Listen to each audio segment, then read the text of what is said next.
All right, so YouTube is getting the Oscars, and for some reason, as soon as I saw this, I thought of you. And we need, as Mr. Hollywood, we need your professional take on what this means for the industry and for that golden statuette. Get ready for a much, much cooler Oscar show. Is what I'm going to say. You think so? Oh God, yes. You're going to have hashtag all the cursing, all the fun, risque joke. Oh, 100% yes. 100% just because it's on YouTube. YouTube can be family friendly too, you know. It can be. It won't be, but it can be. It's the opportunity. I think it's going to be a much needed look, the Golden Globes have always been sort of that's where everybody gets drunk and makes jokes and is, it was always the fun show.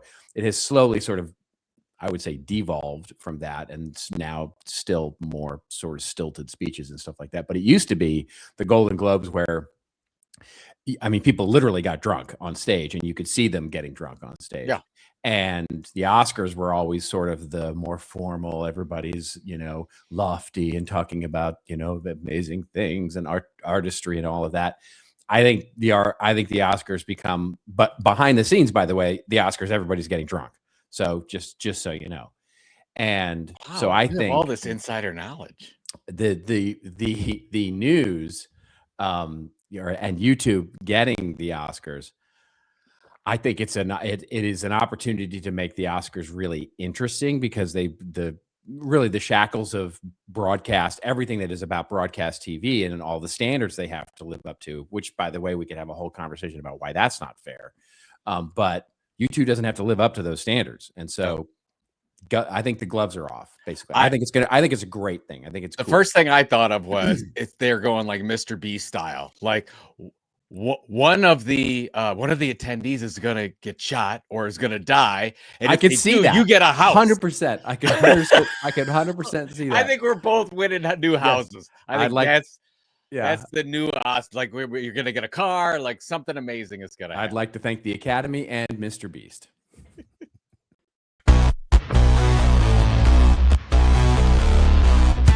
And now, for your listening pleasure, here's Pulizzi and Rose, covering the week of media, marketing, and digital content news. Take it away, boys.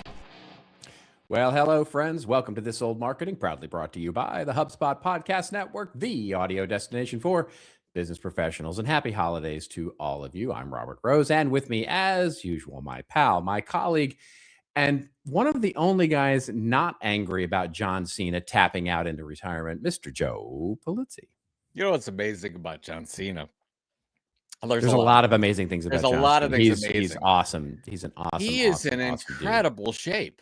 Yeah. Oh, he is just... You think? Yeah. I mean, you know how difficult it is to keep yourself in that good a shape for 30 years? Yeah. I've never seen, you know how you see those celebrity videos, like Jake Gyllenhaal is like, first of all, he's ripped in Roadhouse, and then you see him on the beach and he's got dad bod. Right. Like it seems to happen to all these celebrities, but not. Well, they get into what's called movie shape, right? They basically take 8 weeks and get into movie shape. Then there's a whole industry here in Hollywood that will help you do that if you want to do that. It's a combination of diet and exercise, but you can get that body in like 8 weeks. But the problem is that you get that body and you can lose it in like 2 days. Like you eat a cheeseburger and you don't have that body anymore. Cheeseburger.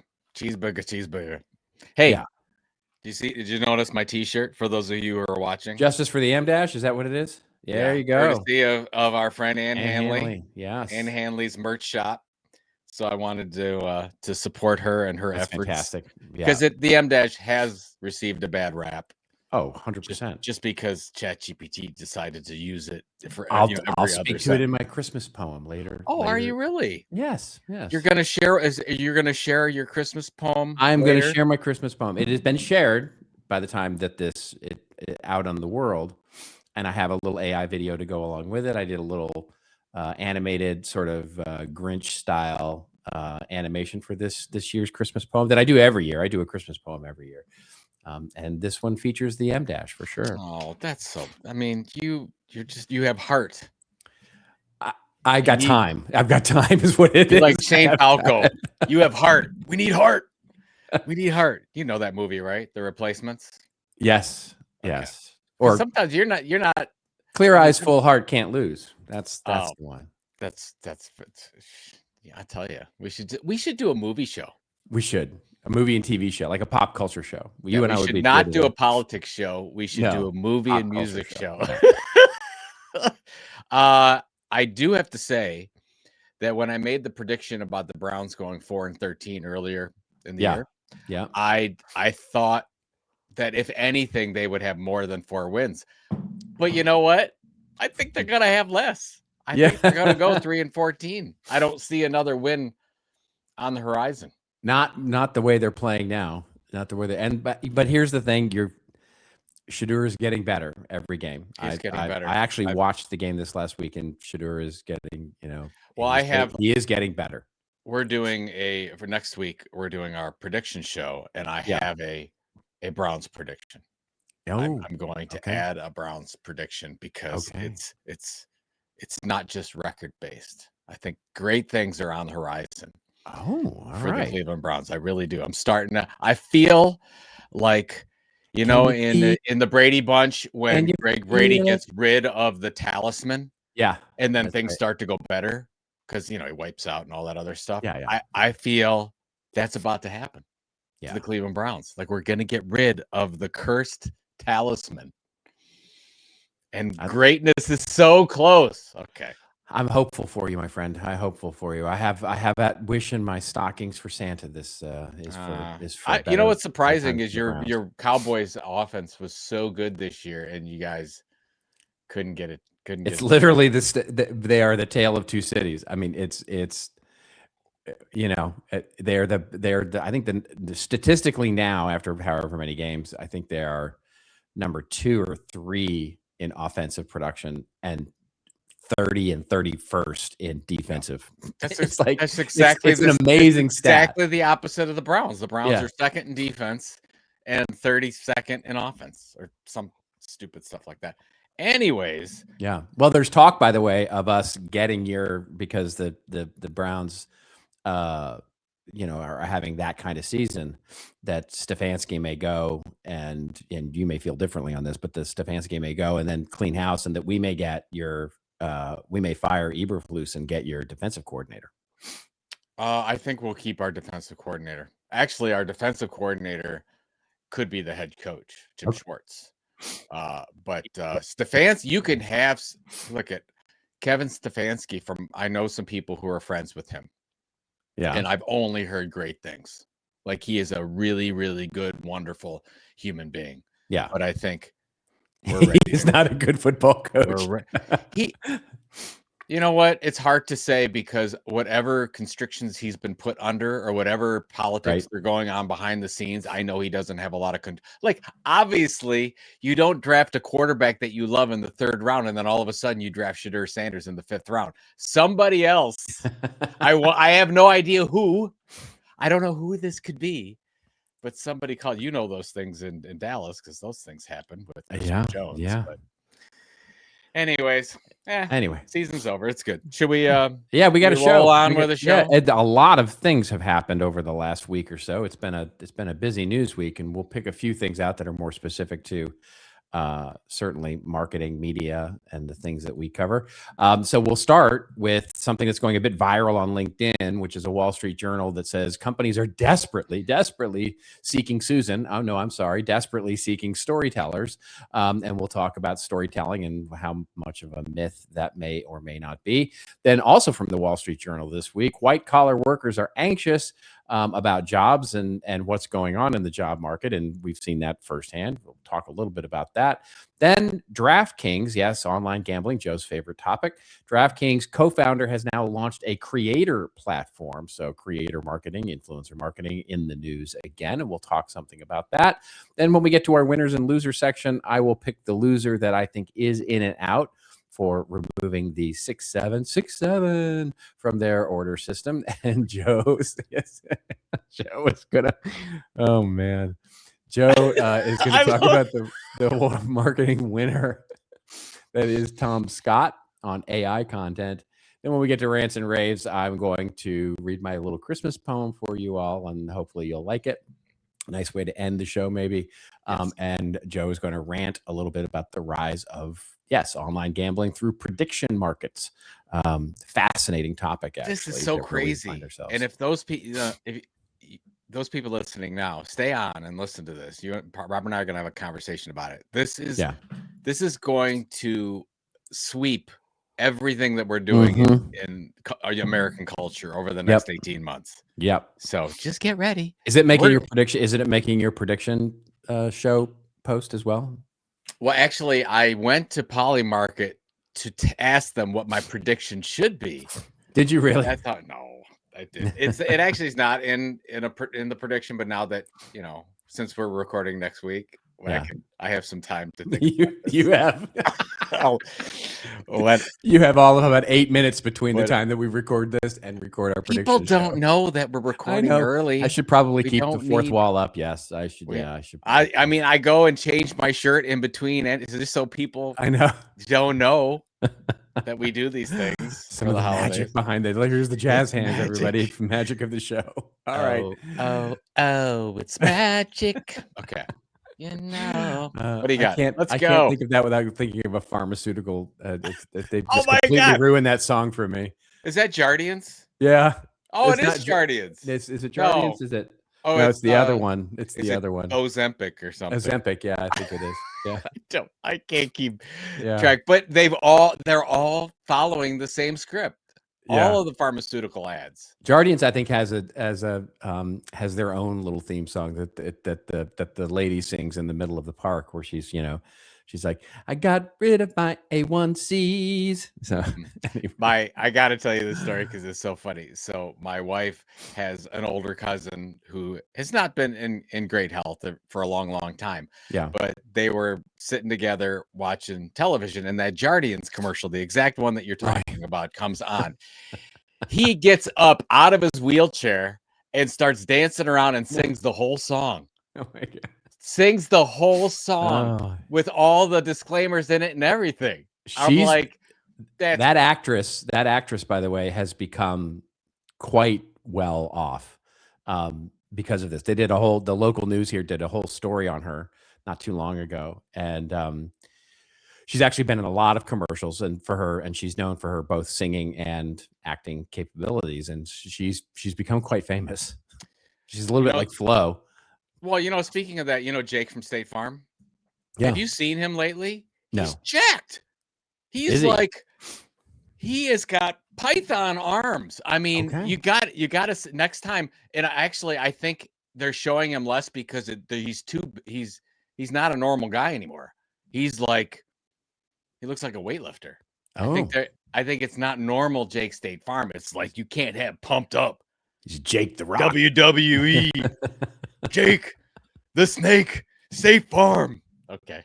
Sorry. Yeah. All right. Let's get to our first story here. It's coming courtesy of the Wall Street Journal and going quite viral across LinkedIn and other social media.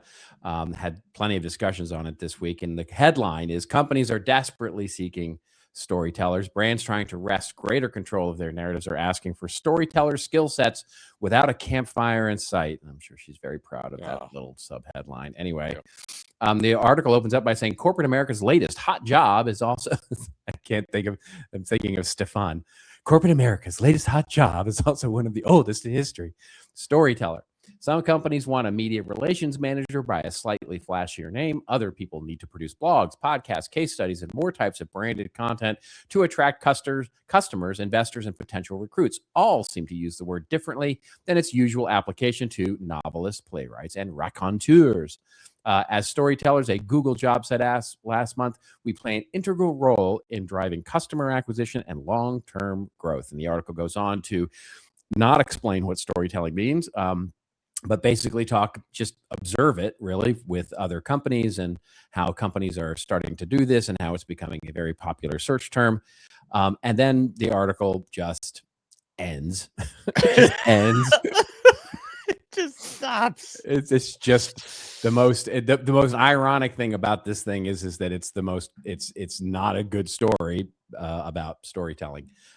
What did you take out of this article, and what are your thoughts on it? So I have noticed, as you have, there were a lot of people sharing this on the LinkedIns, and I didn't know why. I really found it hard to fathom. I mean, it's almost the way branded content took off for a while, and like, oh, branded content. It's like the storytelling. And I read through it, and I'm like, okay, you're calling it storytelling, but really what you're doing is saying, okay, well, this is how we're calling lead gen and audience capture data. Right. We're going to do it guised and calling it storytelling. I guess you could have said content marketing strategies in here. Like you could, but for some reason, and I've always had this bone to pick with the Wall Street Journal, they've never used the term content marketing. They've never used it. It's like they don't. Yeah. They don't. I don't know. I don't understand. I think that's, in all honesty, I think that's why it went viral, is because the Wall Street Journal is, and arguably this, one of my posts to Ann Hanley posted, a thing about this article. And I basically, responded to her post with, I'm grateful for it. I'm grateful for the fact that they're actually talking about it. Because her point was, this isn't about storytelling. This is about companies basically finally recognizing that there's a skill set that they've had all along that they don't. And that's the reason that it's going viral, is because this has existed for a long time, and yay, you finally noticed, right? And the interesting thing to me is, and what I posted was the fact that it's like, this is, this article is, tell me you don't understand storytelling by telling me, you understand storytelling. And the fascinating thing to me here is that I'm grateful for the fact that they actually said it out loud. Like they actually called it what it was, because we've been talking about it, as we've said forever, we don't care if you call it content marketing, just do the thing, right? Yeah, do the actual thing. But recognizing that it exists is even, it's like everybody was finally, like, on LinkedIn was like, finally somebody's actually saying, somebody quote unquote important is saying the thing out loud. It's funny. She actually, the author, the writer for this, actually posted sort of this on LinkedIn, posted this really interesting thing where she said, I had no idea this was going to go as viral as it did. I'm super excited. This is my most widely distributed and read. Oh, really? I didn't know that part. Yeah. Wow. Yeah. She a couple of people sent it to me via DM on LinkedIn. They sent me a link to it, and it's like, yay. Great. I'm super happy for her that this article went, as incomplete an assignment as I think it is, that there was then such an opportunity here to actually really do something meaty here in this story.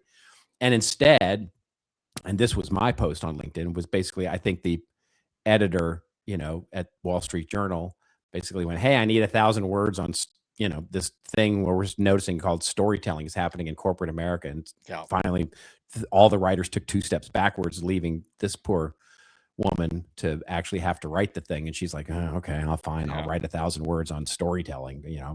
Do I have to litigate storytelling? No, I don't want to litigate storytelling. All right, I'll just observe it, right? Just find some examples, link to it, and call it a day. It's like, there was an opportunity here to do something really interesting, and they sadly didn't, to your point. Well, maybe it's coming. Maybe that's the follow-up. I mean, even at the end where they say, oh, the National Wild Turkey Federation began hiring a storyteller in its Midwest chapter in late October. It's the 3rd storyteller since 2023 for the nonprofit. I mean, you could have taken 100 companies and talked about the different content creation, storytelling, editorial roles that have been sweeping for the last 15 years. Well, did you notice? Well, we said oh, no, this is new. This is just because you call it doesn't mean it's a new, call it something. Did you notice that they quoted the guy? You and I talked about this on this podcast. The German guy in 2014 who basically put out that video that also went a little bit viral at the time, saying that you're not a storyteller, right? He was basically gatekeeping the word. And I ranted on it and wrote a thing about it. We talked about it on the podcast. They had to go all the way back to that dude's video to find somebody who was arguing against the word, which is just so classic that we've been having this conversation for 10 years, in various things. And that's what she chose to find, because I'm sure it's what came up.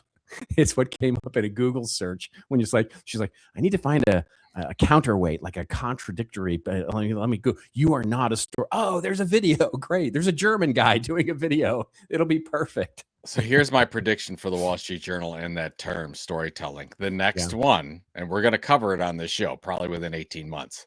Yeah. That corporations are hiring agent storytellers or using agent they're not hiring humans. They have particular AI agents that will tell stories reframed and framed in this way. I guarantee you it's coming. So that's their next storytelling. But the story will be how agencies are creating software products that are called AI agent storytellers. And it'll be they'll be called A's, AIS's. ROUS's, rodents of unusual sizes, AIS's. It'll have Henry Winkler's picture on the front of it. Yeah. We'll call it A's. I'm sorry. I'm in one of those moods today. This is all you get. This is good. This is good. All right. Yeah. So anyway, so let's move on to the next story here. Let's go. So this is also courtesy of the Wall Street Journal, where we're basically looking at what is AI and layoffs. White collar workers see their security slip away. Oh, I have a lot to say about this. The article opens up by saying, office workers are filled with anxiety. Tuesday's jobs report was the latest ominous sign in an era of big corporate layoff announcements and chief executives warning that artificial intelligence will replace workers. The overall unemployment rate ticked up to 4.6%. Sectors with a lot of office workers, like information and financial activities, shed jobs in October and November. Hiring in many industries that employ white-collar workers has softened this year, according to Labor Department data, while the unemployment rate for college-educated workers has drifted higher.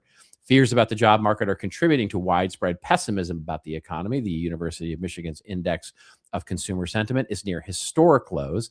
Many Americans are buckling under the almost 5 years of persistent inflation. College-educated workers who were once insulated from economic concerns aren't anymore. And the article goes on and on to basically spell out the apocalyptic world that we now live in as white-collar workers. And then basically, and then what's fascinating is that the article then just ends. It's another one where it's just like, okay, we don't have a point to make here, even though the headline said we were going to make a point about AI. They just never make their point. But that could be a scrolling tactic, because they end the article and you keep scrolling, whatever you're doing, and you just go right on to the next one. That's similar. I mean, maybe that's the whole point. Like they've had an editorial room conversation that says, look, we're not going to tell the full story anymore. I just want you to stop about 80%. Like, I think it's the thing. I'm not kidding. I absolutely think it's the thing, because then people keep scrolling. It's like, I must have missed it. It's got to be here somewhere. And then they go right to the next one. It's the cliffhanger strategy. I'm telling you. We're just going to end the stories here. I don't disagree. I think that might be exactly the strategy at work here. To the point that the headline at least was trying to make, I don't believe that, this is AI at all. I have seen a number of economists talking about this in other places that are saying AI might be a small part of the story here, but it's not the story. That white collar layoffs are happening. So many reasons why, and AI is a small piece of that story. Whether it's the economy, whether it's the headwinds, whether it's interest rates, whether it's over hiring during COVID, and post COVID. There are so many different reasons that that companies, normal shedding of jobs, there's a lot of things. Government, by the way, is a huge piece of that, right? A huge piece of that, unemployment ticking up. If you take out the number of government, which I think is like 10 or 15% of the new unemployment figure is our government, and we all know what's going on there. So there's no doubt that it is more difficult these days to get, white collar jobs, right? Whether that's in finance and marketing specifically, because that's the area that we know as much, and all of those kinds of things. But so much of that has everything to do with everything else and not AI. And it's I mean, this will feed into my prediction, one of my predictions for next week's show, but it's really, the story is not AI is replacing people. It's a convenient one, but it's not the one. I think the most interesting thing is the sentiment. Because the sentiment is true from this article. And I agree with you. And whether we want to call it, we're still right sizing back from when we over bloated everything during COVID, after COVID, and just hired everyone. Yeah. Or whatever the case is. But the issue is white collar workers, or knowledge workers, if you will, I think feel this way. I think they are generally threatened. That they feel that AI is going to. And let me be clear. I'm not trying to invalidate the feelings. But the article talks about a lot of this as sentiment. How do you feel? And it's the first time in whatever the study is, and we'll put it in the show notes, that you have that people feel like if you have an education, you have less opportunity for a job. I 100% am behind that. Yes, that is 100% true. I've seen too many friends and colleagues that are feeling exactly that way. I think the thing, and we've talked about this before, but I think the important thing for our white collar worker, knowledge worker friends to keep in mind is that in the future, you have to be open to changes in your job. Like, we're always been attached to the job. There will be jobs. It's not going to be the job that you're doing right now. Exactly. That's why flexibility and curiosity are like the two most important skills you can have. Yeah. Like, just stay open to that. And I think you're going to be okay. But if you say, I want to keep my job, you're not. That job is going to certainly change. It's going to change faster than it ever has before. Just like we don't really have careers anymore. It did for me. My day-to-day activities as a marketing, let's call it just the generic marketing consultant, right? I'm not even putting any sort of jazz hands positioning around that, but just I'm a marketing consultant. That's what I've done for 15 years. Yeah. What I'm doing, my day-to-day work with clients today resembles way more what I was doing in 2006 and 2007 than it did from 2012 through 2019. Like, I'm doing entirely different things with my clients these days. By the way, at an entirely different client set. My job is 180 degrees from what it was before COVID, and and I'm grateful for it. And parts of it I miss, parts of it I don't. But parts of the new thing I love. Parts of it is like, okay, it is what it is now, right? It has resized and basically reframed everything I'm doing. And that is true. You're so right on this, that has reframed not just what independent people are doing, but what people within companies are doing, because their job, what they do, the tasks are fundamentally different than what they did 5-10 years ago. And that's the key, is that getting good at the thing that you want to get good at is the key here. And being open to that change is the critical piece of it. And as you might say, burn your playbook. I've talked. See how I worked that in there? Thank you. Yeah. I've talked to a few people looking for a job and say, I want to do this. I was trained for this, whatever. And I'm like, hey, we don't live in that world anymore. No, right. Like, it doesn't matter what you were trained in or what you think marketing should be when you go into an enterprise.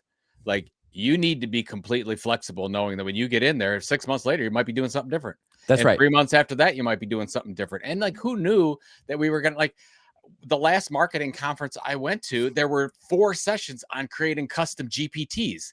That wasn't even a thing 9 months ago. Right. Like, And that's part of marketing. Like we do, like, who knows? It's changing so fast. And you know what? It's okay. It's going to be okay. Yeah. Just be open to that happening. Maybe it's an opportunity. Crisis is just change riding the opportunity. Crisis is an opportunity riding the dangerous wind. That's what the Chinese proverb is. I like that.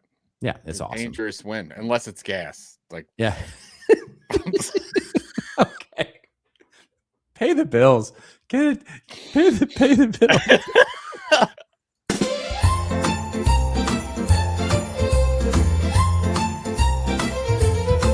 Well, hey there, holiday listener. Hope your eggnog's frothy, your inbox is merry, and your brand voice is seasonally aligned.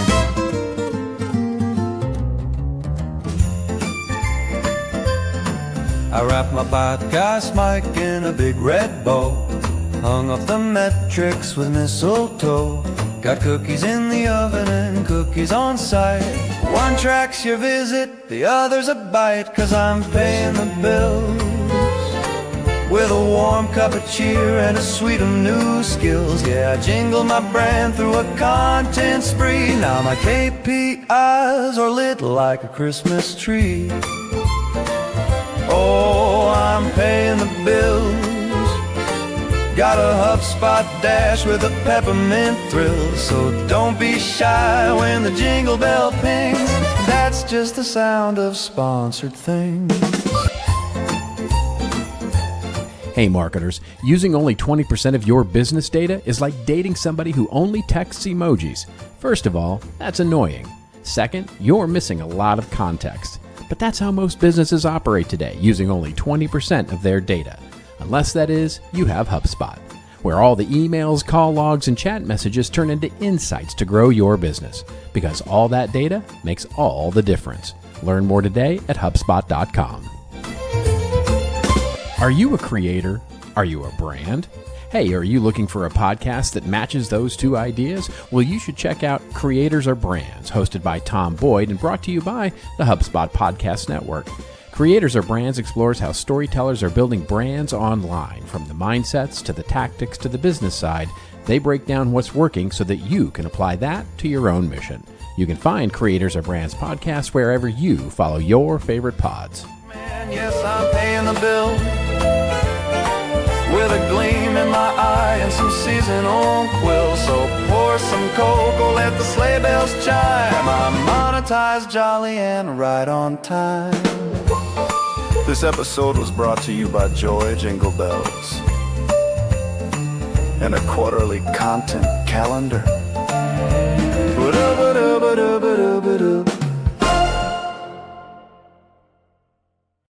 I still love that. The quarterly content calendar. Good stuff.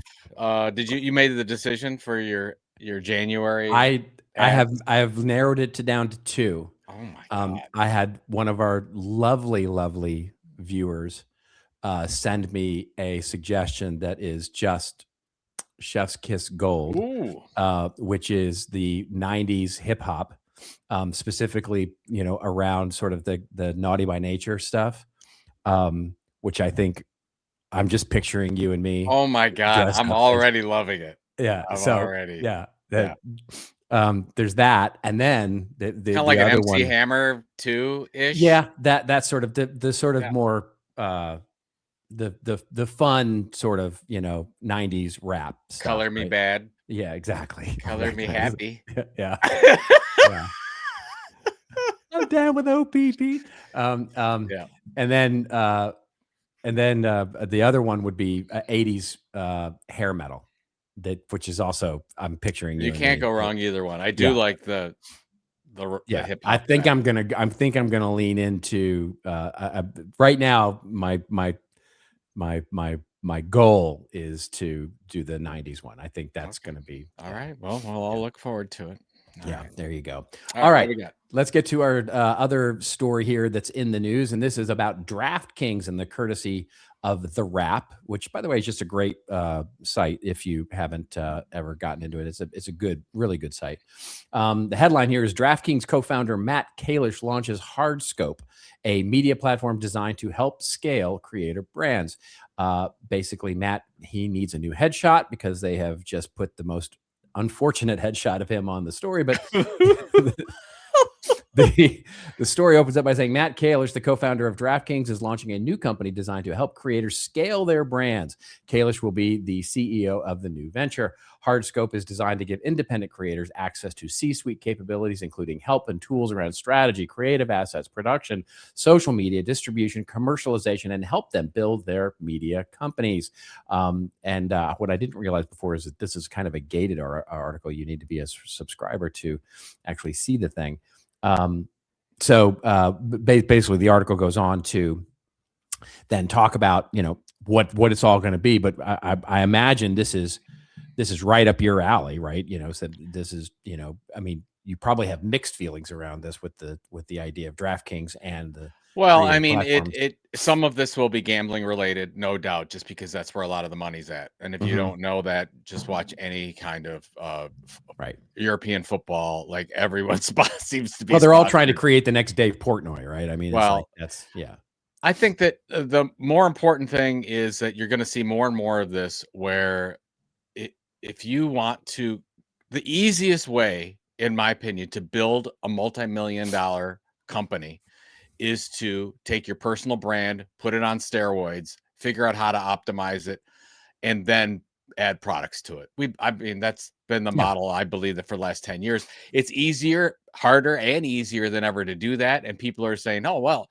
I can make that happen. And this is not just Matt's company. You're seeing a lot of other companies say, look, we're going to help you scale all that up so that you can build this ownership, build your audience, create some kind of a flywheel, and then we will productize you. So they say, oh, we're going to add this product and this one, or we'll go find one and buy one and add it into. It's like, I don't want to say it's foolproof because I've seen a lot of people not succeed at that. But right now we have an opening I don't know where we're going to be in 2 or 3 years, but right now this is a model that absolutely works. So you're seeing more and more companies get behind it to say, look, we're going to find that creator. We're going to take you to the next level. It's just almost like the early days where you had a literary agent would say, oh, that's the author. I'm going to take it. I'm going to build them up, and you're going to do a series. And Harry Potter. Yeah, right. You had an opportunity in the marketplace to do that as Amazon was building out, as these other. Well, you have the similar thing right now, while these algorithms are sort of owning and running everything. That if you can figure those things out, which a lot of creators can't necessarily do, you put a machine behind them to make it happen. It can be pretty powerful. I think you got another 2 years of this happening. You got a lot of money thrown at it. We'll see where it goes. Yeah, I think there's. I mean, it speaks to the idea of your burn the playbook idea and getting entrepreneurial and all of the things. You and I are both trying to do it in varying degree, build content creator platforms for whatever you're doing, and that are sort of, that idea, right? You build an audience, and then you build products around that audience, and it just becomes another part of your multi-pronged strategy, right? Whether it's your main job or your side job or your, whatever it is, it becomes an important part of how your approach. I mean, it gets to the white collar stuff that we were talking about earlier, right? About what are you doing that is not your job anymore, that is actually, it's whether you call it a side hustle, whether you call it an avocation, whether you call it a different business, whether it is going all the way back to your, the thing you have on the wall, the Disney multiple lines of revenue, multiple lines of value, what we called in our book, multiple lines of value, creating that with a centerpiece. And that is a built to last strategy, put it that way. I'm big on the sort of, Peter's, sort of built to last idea. I've just been rereading that book, and it's just that's today's built to last strategy.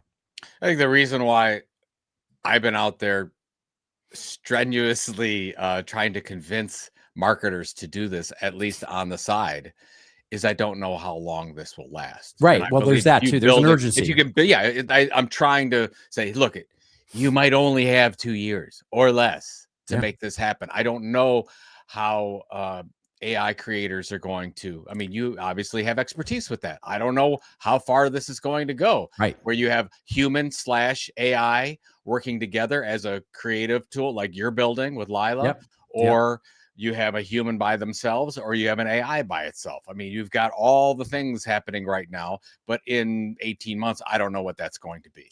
100% right. That's the run at now. Run at the now. That's the crisis riding the dangerous wind, right? It's the uncertainty of how urgent this really is. And the best you can do is navigate it, right? The best you can do is start. The best you can do, because you can't control whether it's going to last 2 months, 4 years, 10 years. But what you can do is build something that is lasting, that you want to build, that you're passionate about, that gets into your, your, as you call it, the tilt, and whether or not it's successful or not, you will be proud to have built it. That's right. Absolutely. Yep. And actually it goes into next. I have a prediction that follows this for next episode that you're going to love. I think that follows exactly what we're saying. So let's get to our marketers winners and losers here, where Joe and I pick a winner and a loser from the last week in marketing. And so you want to go first, or shall I? Yeah, I want to go. I just thought this was interesting, and I don't think this is rocket science necessarily, but I think it's worthy of chatting about. So my oldest sent me this, and I'm not familiar with Tom Scott at all. Tom Scott's awesome. Yeah, he's I didn't know Tom at all. So obviously you do. I take it tech guy. Yeah, he's a science guy. Yeah, science for the most part. Yeah. So Tom writes this newsletter, and basically it talks about the bottom part of his own personal TomScott.com website, which is on the screen right now if you're watching on YouTube or LinkedIn. And it says, write it. So he's got all his about us stuff everywhere that you can contact Tom. And then it says, information for researchers, scrapers, and LLMs. This is intended for the use of automated tools, but may also be useful for human researchers. This is experimental and was last updated December 16th, 2025. And he has everything, like a long list of stuff all about Tom Scott, former, current, contacting. Scott does like to be contacted, doesn't like to, like everything in there specifically for the LLMs to scrape, and wrote it in such a way that he believes it's going to get picked up. I actually talked about this with Michelle Martello, who runs my website, and we're like, well, maybe we need to adjust my own about us page. The point here is that this is happening. This is a real thing. And if you don't prepare your site textually for being scraped, you're missing out. So I would just say, for your own website or for your company's website, what do you need the LLMs to know? What do you not want them to know? What's the most important? What's the least important? Go through that audit and then update your website, because most of the people that are probably coming to your website right now are bots. They are scraping all day long. That's such great advice. Yeah. So I would do it. I think this is like a strategy for the now. So get together with your content team. I like how he separates it, right? So it's like the first part, the top of that is for humans. And then the bottom part is like, okay, you don't need to read any. If you're a human, you don't need to read any further, right? This is not for you. This is for the scraper. And it's so crazy. I don't know if we've ever really talked about, hey, is there a future for textual content or whatever? Wow. Textual content is in vogue right now, specifically because of the LLMs. Yeah. LLMs, first and foremost, are taking in textual content, textual data. Well, and video, and they're doing a lot of video. They are doing a lot of video, but they're still text first. It's the easiest things for them to consume and take in and teach themselves. And by the way, that's why, we're on Claude and ChatGPT, and we're just feeding the beast, mostly with text. Yeah. So if you know that, like, this is prime time right now for text. So just know that, like, we think, and I'm not saying that it's not in audio and it's not in video, but those are for human-based consumption. Well, it's the citation piece. It's the citation piece. It's why I'm telling all my clients to double down on YouTube, because YouTube videos are often especially in Google right now, but also in the LLMs as well. It is the cited, the format, right, where you're getting most of your citations. So doubling down there on how-tos, doubling down there on great content, engaging content, building your subscribership. It's a, double down on YouTube. I don't disagree with you, but the most important in this conversation, the most important part of YouTube are the notes that you put in. Well, sure. All of it, right? It's put in your transcript. 100%. Yep. Put in your 100%. whatever you need to do. So critical because that's what they're ingesting first. Exactly. So, there you go. Exactly. All right. Good stuff. I have a loser. So I guess it's a loser. It's not big loser in any event, but it's a missed opportunity, I think. So In-N-Out, the classic hamburger chain here in Southern California and now elsewhere in the nation. Good hamburgers, by the way. Not the best, but good. But In-N-Out has removed the order number 67. So basically the way In-N-Out works is you do an order and you go sit down and then you get a number and then they call your number. They have now removed the number 67 because of the trend, the sort of Gen Z trend of crazy, go wild whenever you hear the words 67 and 67 and all of that. And everybody's going crazy. And there was a few incidents where kids were going absolutely nuts and they would actually go in and wait for that number and then go crazy and all of that kind of stuff. Yeah. There were some videos that went viral. I think, and they made news because they removed it. Basically, they have removed it from their, because I guess they thought it was disturbing other customers or whatever. I think they missed an opportunity here. I think they missed an opportunity to lean into this and basically do something with it, right? Have a specific time of day, have a specific deal for, number 67, have a specific, there's so much opportunity there as a marketing opportunity that could have been taken advantage of that not only helps to alleviate the problems, but would also, in all honesty, probably help to squash this thing as fast as it's come up. In other words, as soon as the man, right, the institution, basically everything starts using 6-7, that's when the kids are going to lose interest in doing this. It's the more we have this kind of reaction to it, the more it becomes a thing.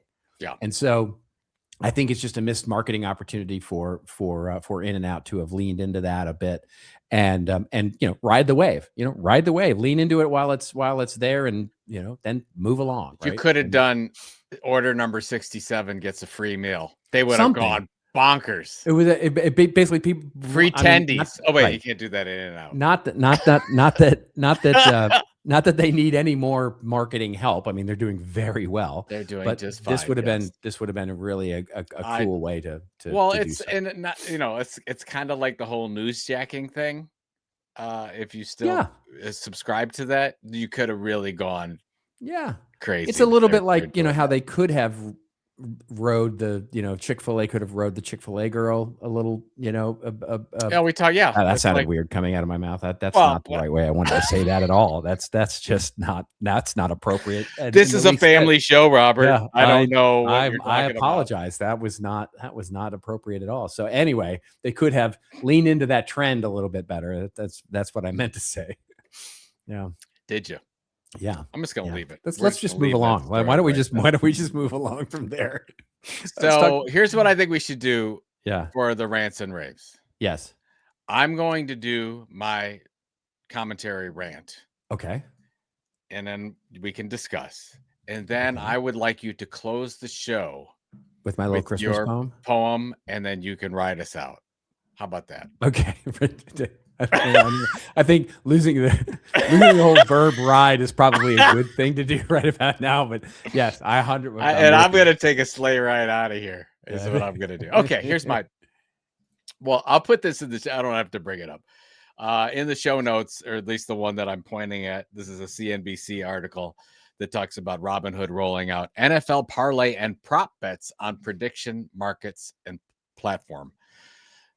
So for those of you not aware, the most significant thing that happened in the gambling industry was that it has legitimized the prediction markets. And I'm speaking of two particular companies. One is Kalshi and the other one is Polymarket. And basically, if you're not familiar with those, it started up right after COVID, let's say. Polymarket got into a lot of trouble because you can't bet on the US election. But basically what Polymarket was doing is you could literally bet on anything. Yeah. So let's say that you wanted to bet on who was going to be president of the United States. You could, if there was a 70% chance for this person or a 30% chance, you would get paid depending on at that time and what happens, a yes or no. You can bet on you can't bet on death, I think, at this point, because people are afraid that if you bet on death, something might actually happen. So they don't do that. But you can literally bet on anything else. And why this is really critical is that this kind of technology is being integrated into all the sports gambling apps. And it has been legitimized because the New York Stock Exchange has put, I think, more than $1 billion into Polymarket. So it is legitimized throughout our entire financial system. It is coming to our sports betting. Next year, I'm not going to talk about this next week, but you asked for a prediction about what we're doing here. In the next 12 to 18 months, you probably will be hard-pressed to find a person. And when I say probably, a man, because 90% of these bets right now are coming from men. Is that right? Yes, it's heavy driven male. Yeah. Who's not betting in some way when they get up in the morning or go to sleep at night. Like it is, we're talking about the whole gambling epidemic, but it's not just gambling now. This is, financial markets. And one of the reasons why I believe that you've got things like Bitcoin that aren't up as much as I thought that they would be is because a lot of the money that was going from the younger population that was going into cryptocurrency is now going straight into their gambling apps or their prediction apps. Okay. Which is not good. No, I don't think I have to say that, but I wanted to say it just in case people thought that this was a wonderful thing that was happening. Yeah. It's very, very concerning what's going on. It has been just legitimized a lot, but it's kind of a part of our life now. I don't know what to do about it. I don't think there can be anything to do about it. I think it's the new meme stock, right? I mean, you have to watch. Yeah, new meme stocks, right? For it. Now, the one thing that I do like about it, and I'm not going to get this right, but it's going to be pretty close, and somebody can look it up and post on YouTube that I'm wrong. But in the last election of the congressional seats, I believe that Polymarket got everyone right. Every single one. Wow. And that's the thing. It's the accuracy is the accuracy. Yeah. It is the most accurate tool for calling anything. And by the way, so I'm interested to see who the next coach is of the Cleveland Browns. They don't have that question yet, but it says, who are the most likely coaches to get fired next? Kevin Stefanski for the Browns is 47%. Yeah. Just so you know. So, and you can bet on that. Yeah. If I wanted to, I could bet on that right now. Which is scary, to be honest. Because you can bet on anything. It's not just sports, by the way. You can bet on anything happening. You can bet on international events. You can bet on who becomes the first trillionaire. You can bet on all sorts of things. Yeah. So it's just kind of disheartening. And you and I talked before the program. Well, something's going to happen. I know a lot of people that are like really going down the rabbit hole with this. Yeah. And it's not healthy. Yeah. I mean, I think something's going to happen there against, isn't this why the Guardians pitcher, it was not a Polymarket thing, I know, but it was like, that was a prop bet. Yeah, that was a prop, so basically what happened is there were two pitchers from the Guardians, Clase and Ortiz, that basically got in trouble for calling pitches. So they had some signaling thing where Clase specifically would come out to the mound and he would let somebody know, like right before he's going out, that his first pitch was going to be a ball. And there would be all sorts of money put on the first pitch that it was going to be a ball. He lost one because the guy swung at something that was so far off the plate. So which is kind of interesting because you can't predict it if somebody's going to swing at it. But he got caught and they're banned for life. And Clase was perhaps the best reliever in baseball. And that, I think you could very easily see some of these bets where there is someone important, quote, I'll put that in rock and roll quote, someone important that can actually influence or affect the actual bet and outcome, and see insider trading going on here like crazy, right? In other words, we bet on Musk is going to get his payment, right? Or Musk is going to get his new contract, or, SpaceX is going to go public, whatever the thing is that he has influence on, make a huge bet on Polymarket for one way, and then boom, immediately make the decision or influence the decision his way. He makes money, right? So for those people interested, 60 Minutes did a fantastic episode on Polymarket, and they talked to some of the people that every day, this is their livelihood. Just like you get up and go day trade. God. They get up and do Polymarket, and the guy who was on had won $3 million. There was up $3 million for the year, and the big one that he got, I think it was something like a 0.4% chance or something, that he bet that JD Vance was going to be the running mate. And then he goes through like, why would you think that? And he basically went through, the Trump likes like one syllable names, and it was really close to Pence. And so that was the bet. And he won $300,000. He's not wrong. He's not wrong. But I'm just saying, yeah. So that's the difference is that you can get an advantage if you do a lot of research, just like in the stock market. Sure. You can get an advantage and do this. So there are people that have their whole livelihood doing this type of thing. And my thing is when I have a hunch or I have it, I always tell people, bet the opposite of what I think, because the opposite is going to happen. Because usually I'm very emotional. That's a safe bet. That's a safe bet. Exactly. Yeah. All right. Do you want to close us out? The holiday season? And I will. I'm going to leave this program. I'm going to put you center stage for your, and then you can just close us right out. Okay. That's what I want to do. I know you didn't expect that. That's what I'm going to do. You're just leaving the room. Fine. I get it. I'm going to do an Irish a room. Well, it's not an Irish goodbye, because I'm actually telling you I'm leaving. If I just left, it would be an Irish goodbye. Right. If I come back, it's an Irish hello. Okay, fine. Thank you. All right, so here we go. Every year I do a fun comic, sort of hopefully funny Christmas poem, a holiday poem. This year I'm calling it "'Twas the Night Before Break," because I'm trying to celebrate all of the different parts of the holiday that we all celebrate at this time of the year. And I write it every year for CMI. And so I thought I would just bring it here for you all, because it debuted literally as we record this. And so it'll be fresh for you. So here we go. 'Twas the night before break, when all through the feeds, no AI platform was honest, just optimizing its needs. Marketing dashboards all hung like relics of old, in hopes that a click, any click, would still count as gold.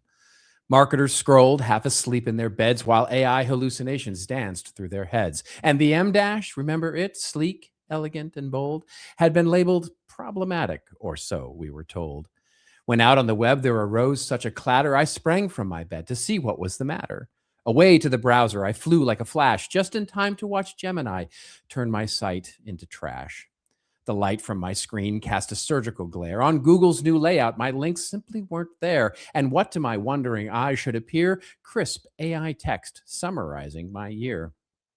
With tiny blue link buried 12 scrolls beneath, I said a small prayer for organic. May it rest in peace.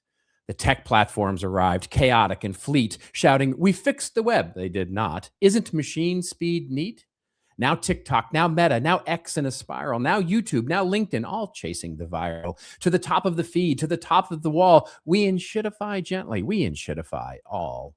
And then in a twinkling, I heard on the roof the unmistakable growl of operational reproof, the sound of a marketer, tired, resigned, murmuring, "If this deck says ecosystem one more time."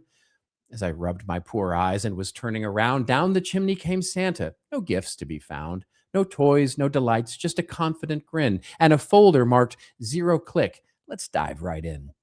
His playbook was shining with answers galore, all neatly extracted from my site and more. His AI strategy jingled with cheer through the use cases, though, well, vague as my whole career. He spoke not a word, just went straight to his deck and filled every stocking with jargon and specs, a value prop matrix, a brand essence chart, a demand gen flywheel that stalled at the start. Then, laying a finger aside his nose, he murmured, "May Q1 be kinder than most CFOs." Then he shot up the chimney like a SpaceX test, leaving me with a pipeline, profoundly unimpressed. But as I looked around at the mess he'd left, a small folded note drifted softly through the air. In Santa's own scrawl were these words, warm and true: "In chaos and metrics, remember what you do. A story still matters. A connection still stays. The work that is human outlives all this craze." And I heard him exclaim as he rode into the sight, "Happy holidays to all, and to all a good night. May your courage be steady, your craft ever brash, and for emphasis' sake, bring back the M dash." I wish you all a wonderful holiday. Remember, we'll see you next week for our prediction show. And it is your story. Tell it well. See you next week on This Old Marketing. Hey, thanks a lot for making it this far in this week's episode, and thank you all for being a part of This Old Marketing. You can check out all the show notes of what we talked about today at thisoldmarketing.com, and it's also where you can leave us a review or a voicemail. We need those reviews and comments on whichever platform you follow us on. And if you haven't followed the podcast, please go do that and make sure you catch the latest and greatest episodes every Friday morning. We're on Apple and Spotify and all your other favorite podcatchers, of course, but we'd love it if you went over and subscribe to us on YouTube. That's right, YouTube. youtube.com/@thisoldmarketing. We'll see you again next week, folks, with another episode of This Old Marketing.